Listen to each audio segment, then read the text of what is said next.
कल्पना कीजिए एक ऐसी धरती की जहां इंसानों की सभ्यता लगभग मिट चुकी है। बस गिने चुने लोग ही किसी तरह जिंदा बचे हैं। ग्रह पर हरियाली लगभग गायब हो चुकी है। पेड़ पौधे मानो इतिहास बन गए हों। पानी जो कभी जीवन का आधार था, अब सबसे कीमती और दुर्लभ चीज बन चुका है।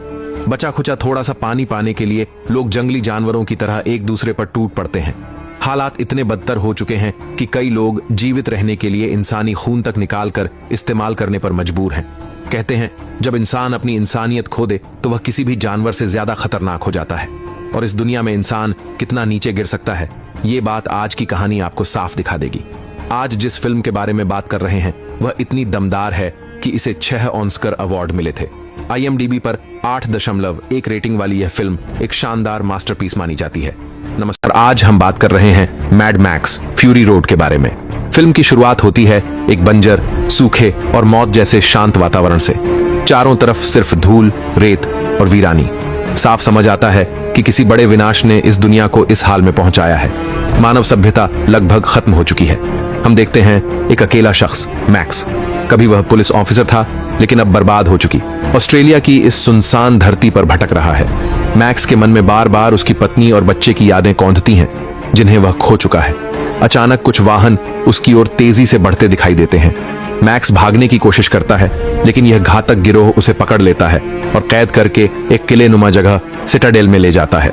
इस जगह और पूरी सेना का मालिक है इमोटन जो, एक क्रूर शासक जिसके सामने किसी की जिंदगी की कोई कीमत नहीं। इमोटन जो अपने इलाके के लोगों को इंसान नहीं बल्कि गुलाम से भी बदतर समझकर रखता था। उसकी सेना और उसके अनुयायी एक अजीब बीमारी से जूझ रहे थे, ऐसी बीमारी जिसमें उन्हें बार बार ताजा खून की जरूरत पड़ती थी। खुद जॉ का शरीर बीमारियों से इतना बिगड़ चुका था कि उसका चेहरा किसी राक्षस जैसा दिखाई देता था। सांस लेने के लिए उसे हमेशा एक भारी भरकम मास्क पहनना पड़ता था। इसी वजह से जब लोग मैक्स को पकड़कर लाए तो उसे तुरंत ब्लड बैग यानी खून देने वाला बंदा घोषित कर दिया गया, क्योंकि उसका ब्लड ग्रुप O नेगेटिव था। वैसे जॉ के राज्य में आम लोगों का जीवन नरक से कम नहीं था। पानी, खाना सब जॉ के कंट्रोल में।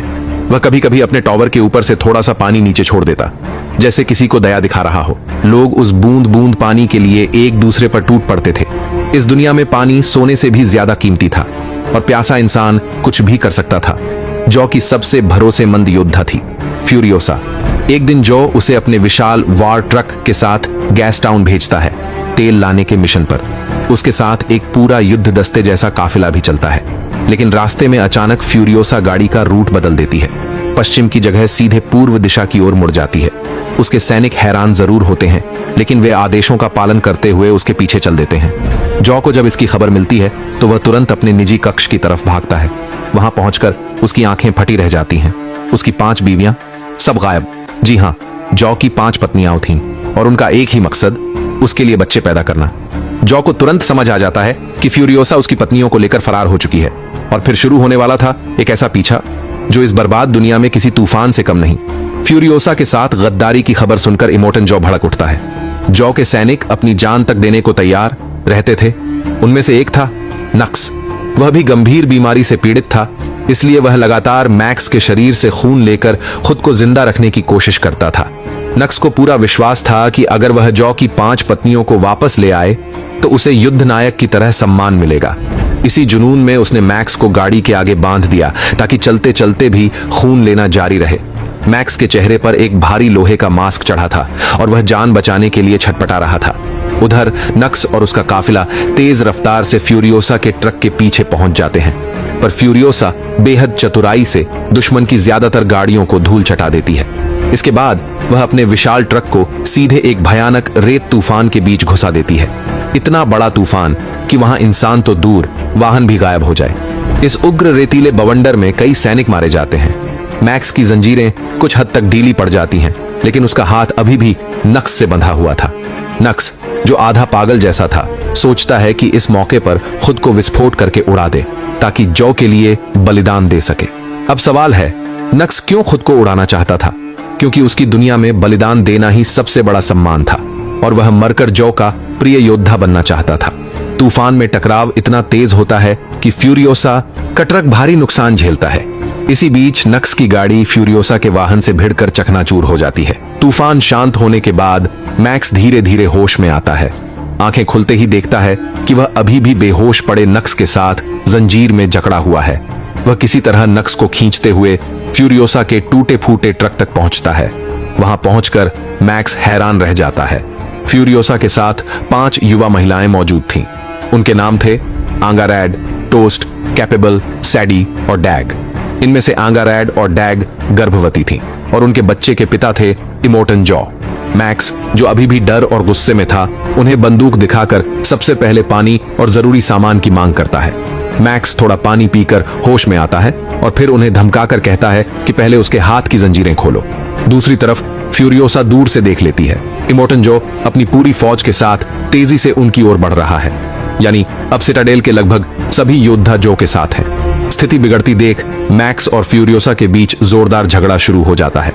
मैक्स सिर्फ अपने बच निकलने की सोच रहा था, जबकि जो की सेना मिनट मिनट करीब आती जा रही थी। तभी अचानक नक्स होश में आ जाता है और फ्यूरियोसा पर टूट पड़ता है। लेकिन लड़ाई के दौरान वही जंजीर जो मैक्स और नक्स को बांध रही थी टूट जाती है। मैक्स मौका देखकर फ्यूरियोसा का ट्रक स्टार्ट करता है और अकेले भागने की कोशिश करता है, पर गाड़ी एकदम से बंद हो जाती है क्योंकि उस पर किल स्विच लगा था। ये एक तरह की सुरक्षा व्यवस्था थी जो सिर्फ फ्यूरियोसा ही नियंत्रित कर सकती थी। आखिरकार स्थिति यह होती है कि मैक्स को फ्यूरियोसा को साथ में चढ़ने देना ही पड़ता है। पहले वह जॉ की पत्नियों को साथ लेने से मना कर देता है, लेकिन फ्यूरियोसा उसे समझाती है कि ये महिलाएं उसके साथ इसलिए हैं क्योंकि वह उन्हें ग्रीन प्लेस, एक सुरक्षित और जीवन से भरी जगह ले जा रही है। एक ऐसा स्थान जहां दुनिया बर्बाद होने के बाद भी कुछ लोग अब भी सभ्यता और शांति के साथ जी रहे हैं। आखिरकार मैक्स मान जाता है। सभी लोग ट्रक में चढ़कर ग्रीन प्लेस की ओर निकल पड़ते हैं। उसी दौरान मौका देखकर नक्स भी चुपके से ट्रक के अंदर घुस जाता है। कुछ दूर जाने के बाद फ्यूरियोसा ट्रक रोकती है, एक संकरे घाटी नुमा रास्ते के सामने।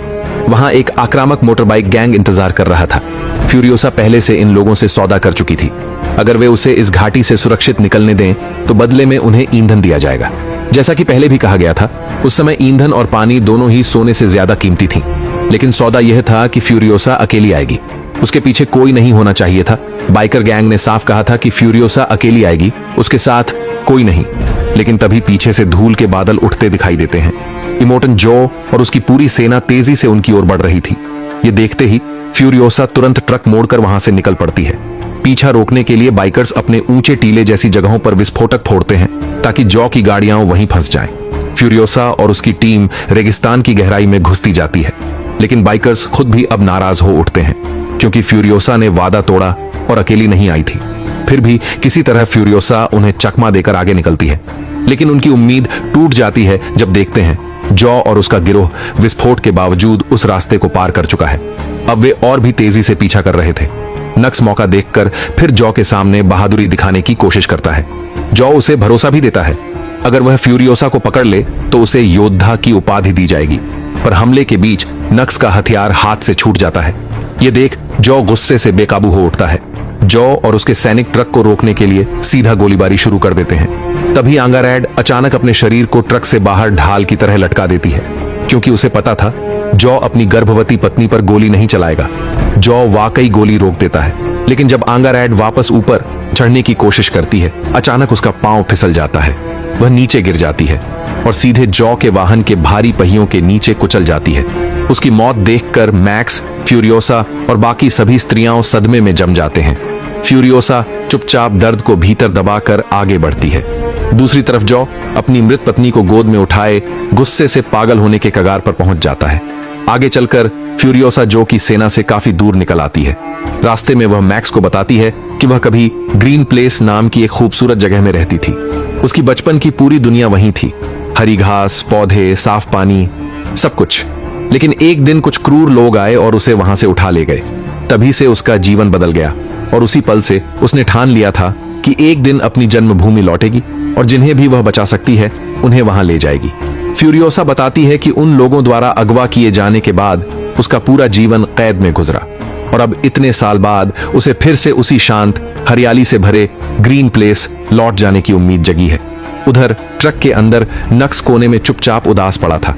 उसे लग रहा था कि उसकी भूल की वजह से इमोटन जॉ उसे कभी भी वीर या योद्धा नहीं मानेगा। तभी उसके पास बैठ जाती है कैपेबल। जॉ की दूसरी पत्नियों में से एक। वह नक्स को तसल्ली देती है।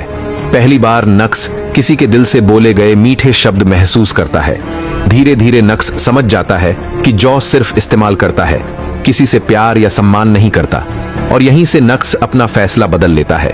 अब वह फ्यूरियोसा और उसके साथियों का साथ देगा। वह भी उनके साथ ग्रीन प्लेस जाकर नई जिंदगी शुरू करना चाहता है। कुछ समय बाद रात उतर आती है। अंधेरे में आगे बढ़ते हुए उनका ट्रक एक दलदली कीचड़ भरे इलाके में बुरी तरह फंस जाता है। कुछ दूर पीछे इमोटन जॉ का कारवां भी उसी कीचड़ में अटक जाता है। इसी दौरान जॉ का एक आदमी, जो आंगारैड की मौत देखने के बाद पागलपन में था, उसकी लाश को गाड़ी से निकालकर पेट चीरकर बच्चे को बाहर निकालने की कोशिश करता है। लेकिन दुर्भाग्य से बच्चा भी मृत ही मिलता है। यह खबर सुनकर जॉ और उसका विशालकाय बेटा रिक्टस दोनों ही टूट जाते हैं। उसी वक्त जॉ का एक बेहद क्रूर सेनापति अकेले ही फ्यूरियोसा को खत्म करने के इरादे से आगे निकल जाता है। वह आते ही अंधेरे में अंधाधुंध गोलियां चलाने लगता है, बिना ये सोचे कि जॉ की बाकी पत्नियां भी उसी ट्रक में हैं। फ्यूरियोसा इस खतरे को भांप लेती है। वह दूर से सटीक निशाना लगाकर उस आदमी की आंखों पर गोली दाग देती है। अब वह कुछ देख ही नहीं सकता था, लेकिन वह पागलपन में आंख खोने के बाद भी चारों ओर अंधाधुंध फायरिंग करता रहता है। दूसरी ओर नक्स तुरंत काम पर लग जाता है। वह ट्रक से रस्सी बांधकर उसे एक पेड़ में फंसाता है और किसी तरह ट्रक को कीचड़ से खींचकर सूखी जमीन तक ले आता है। तब मैक्स सबको ट्रक में इंतजार करने को कहकर खुद उस पागल बंदे को रोकने के लिए निकल पड़ता है। दूर कहीं लगातार गन फायर गूंजती रहती है और कुछ देर बाद अचानक सब शांत हो जाता है। मैक्स वापस लौटता है। उसके कपड़ों और चेहरे पर खून के छींटे थे। उसने उस अंधाधुंध गोली बरसाने वाले आदमी को खत्म कर दिया था। मैक्स अंधेरे से बाहर आता है। उसके कपड़ों पर खून के छींटे और हाथों में कई तरह की बंदूकें व गोलियों से भरा झोला। वह फ्यूरियोसा और बाकी सबके पास लौटकर कहता है कि रास्ता साफ है। फिर उनका सफर फिर से शुरू होता है। कुछ घंटे बाद आसमान में सुबह की पहली रोशनी फैलने लगती है। चलते चलते उनका ट्रक एक ऊंचे लोहे के टावर के सामने रुकता है और वहां उस टावर की ऊंचाई पर एक युवती बिना कपड़ों के खड़ी थी, मदद के लिए चिल्ला रही थी। मैक्स को इस हालत को देखकर शक होता है। उसे लगता है कि शायद ये किसी जाल का हिस्सा है, शायद कोई दुश्मन पास ही घात लगाए बैठा हो। लेकिन फ्यूरियोसा गाड़ी से उतरती है और ऊपर खड़ी उस महिला को अपना नाम बताकर, अपनी मां का नाम बताकर भरोसा दिलाती है कि वे दुश्मन नहीं है। महिला की घबराहट धीरे धीरे कम होती है और वह नीचे आने लगती है। तभी झाड़ियों के पीछे से मोटरसाइकिलों की आवाज गूंजती है। कुछ ही पल में कई बुजुर्ग महिलाएं बाइक चलाते हुए बाहर निकलती हैं। ये थीं वुवलिनी, रेगिस्तान की बहादुर योद्धा महिलाएं। वे जॉ की पत्नियों को देखकर हैरान रह जाती हैं। इतने खूबसूरत और स्वस्थ गर्भवती लड़कियों को उन्होंने बेहद लंबा समय बाद देखा था। फ्यूरियोसा उनसे अपनी योजना बताती है। वह चाहती है कि ये सभी महिलाएं ग्रीन प्लेस पहुंच सकें। तभी वुवलिनियों में से एक बुजुर्ग योद्धा, जिसके पास बीजों से भरा थैला था, एक कड़वा सच बताती है। वह कीचड़ वाला इलाका जिसे वे रात में किसी तरह पार करके आए, वही असल में कभी ग्रीन प्लेस हुआ करता था। पर अब वहां की मिट्टी जहरीली हो गई है, पानी काला पड़ चुका है और कोई पौधा भी नहीं बचा। ये सुनकर फ्यूरियोसा भीतर से टूट जाती है। जिस सपने को थामे हुए वह सालों तक जिंदा रही, वही सपना आज राख हो चुका था। ग्रीन प्लेस के बिना दुनिया में ऐसा कोई सुरक्षित कोना नहीं बचा था जहां वे शांति से जी सकें। वो वलिनी महिलाएं बताती हैं कि वे सॉल्ट फ्लैट्स नाम की विशाल सफेद रेगिस्तानी जगह पार करके आगे बढ़ने वाली हैं। उन्हें उम्मीद है कि शायद उस दिशा में नई धरती, नई जिंदगी मिल जाए। लेकिन रास्ता इतना लंबा है कि वहां पहुंचने में लगभग 160 दिन लग सकते हैं। फ्यूरियोसा चाहती है कि मैक्स भी उनके साथ चले, लेकिन मैक्स इनकार कर देता है। उसे लगता है कि वह अकेले ही इस बर्बाद दुनिया में कहीं भी चल सकता है। किसी समूह का हिस्सा बनना उसके बस की बात नहीं। अगली सुबह सूरज उगते समय मैक्स अचानक अपनी दिवंगत पत्नी की झलक देखता है, जैसे उसका मन उसे कोई चेतावनी दे रहा हो। अपनी पत्नी और बच्चे की याद आते ही मैक्स के भीतर कुछ टूटता है और उसी टूटन से एक नया इरादा जन्म ले। वह तुरंत ही फ्यूरियोसा और वुवलिनी महिलाओं को समझाता है कि भागकर कहीं दूर जाना समाधान नहीं होगा। सिटाडेल इस वक्त तकरीबन खाली है। जॉय का पूरा झुंड बाहर भटक रहा है। अगर उन्हें दुनिया में कोई सुरक्षित भविष्य चाहिए तो रास्ता आगे नहीं, पीछे है, सीधे सिटाडेल। फ्यूरियोसा पहले तो चुप हो जाती है, लेकिन थोड़ी देर बाद उसकी आंखों में फिर वही पुराना जज्बा लौट आता है। सब लोग बड़े वार रिग ट्रक में चढ़ते हैं और वे पूरी रफ्तार में सिटाडेल की ओर लौटना शुरू कर देते हैं। लेकिन दूसरी तरफ रेगिस्तान के बीच किसी पहाड़ी पर खड़ा जो अपने टेलीस्कोप से दूर दूर तक देखता रहता है, अचानक उसकी नजर उस विशाल ट्रक पर पड़ती है। उसके चेहरे पर अविश्वास और गुस्सा मिलकर एक अजीब सी शिकन बना देते हैं। वह तुरंत आदेश देता है, सब तैयार हो जाओ, वे वापस जा रहे हैं। जैसे ही दोनों पक्षों की दूरी कम होने लगती है, वूवलीनी बुजुर्ग योद्धाएं खुद को युद्ध के लिए तैयार कर लेती हैं। वे अपनी मोटरसाइकिलों के साथ दुश्मन की गाड़ियों पर बिजली की तरह टूट पड़ती हैं। एक बुजुर्ग योद्धा अपनी बाइक को दुश्मन के ट्रक के बिल्कुल ऊपर ले जाकर उन पर गोलियां बरसाती है, लेकिन दुर्भाग्य से उसकी बाइक फिसलकर पलट जाती है। वह अपनी साथी को बचाने की कोशिश करती है, लेकिन तभी एक भारी वाहन उसे रौंदकर आगे निकल जाता है। इसी अफरा तफरी में एक दुश्मन सैनिक फ्यूरियोसा की गर्दन में फंदा डालकर उसे खींचने लगता है। वूवलीनी की एक वृद्ध महिला उसकी मदद को आती है, लेकिन वह सैनिक उसे काटकर नीचे गिरा देता है। दृश्य इतना निर्दयी था कि मैक्स के अंदर गुस्से की आग और भड़क उठती है। फिर उसी अफरा तफरी में एक और सैनिक जॉय की पत्नियों में से टोस्ट को पकड़ लेता है। मैक्स और फ्यूरियोसा दोनों अलग अलग दिशाओं से हमला करते हुए दुश्मनों को एक एक कर खत्म करने लगते हैं। तभी अचानक एक सैनिक फ्यूरियोसा के पेट में छुरा घोंप देता है। वो लड़खड़ा जाती है और उसी पल घायल वूवलीनी बुजुर्ग योद्धा अपनी आखिरी सांसों से लड़ते हुए उस हमलावर को मार गिराती है। लेकिन फ्यूरियोसा बहुत कमजोर हो चुकी थी। इसके बाद मैक्स दुश्मनों के एक बड़े वाहन पर कूदकर चढ़ जाता है। जॉय उसे निशाना बनाकर गोली चलाने ही वाला था कि मैक्स अपने सामने खड़े एक दुश्मन सैनिक को ढाल की तरह खींच लेता है। गोली उसी सैनिक के शरीर में धंस जाती है और मैक्स बाल बाल बच जाता है। फ्यूरियोसा की सांसें टूटने लगी थीं। उसके सीने में हवा बंसी हो गई थी। मैक्स ने बिना सोचे समझे उसके पसलियों के पास छोटा सा छेद किया ताकि हवा अंदर जा सके।